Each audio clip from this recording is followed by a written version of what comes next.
What's up, everybody? It's your boy David Godwin. Thank you for tuning in for the second season, part one of the first episode of the second season of the David Godwin podcast. It's currently 8:19 Eastern Standard Time, Toronto, Ontario, Canada, as I speak right now. Thank you all for tuning in for this episode. The reason why I'm tuning into this episode today is we're going to talk about the shooting of Jacob Floyd. The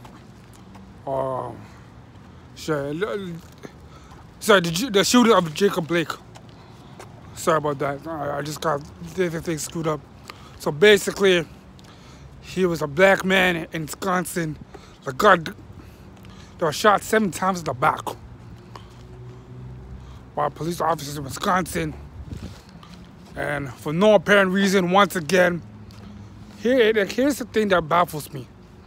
Okay, fine. You want to say that, now maybe he was a rapist or he was a fear of arrest. Okay, fine. Let's go with the first analogy. Okay, he raped someone. Even if he raped someone, that still need to warn you to shoot a man 7 times on the back of his neck. No, it doesn't. You don't do that to white people. Mark Turner was raped a woman at Stanford. He wasn't shot in the back 7 times. In fact, he only got 3 months sentence. So people in other races, if people in other races to get away with raping someone and they're not held at gunpoint, why is it that black people are subject to being shot? Why?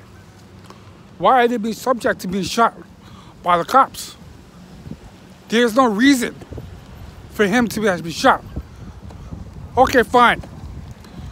That's one aspect. He had a weapon. Okay. Yesterday, we just saw a white boy who was 17 years old in Wisconsin carrying an assault rifle. They didn't shoot the boy. So you're telling me that you can de-escalate a situation with a white person, but y'all cannot do the same with black people? It's because the police officers see black men and black women as threats to society. That's all it is. Once again, you don't do this to any other race. You only do it to black people. Stephen A. Smith, one of the greatest sports people of our time in terms of sports journalists of our time, who's a black man. Yesterday, ESPN First Take, shout out to him, gave an account of his own problems with the police.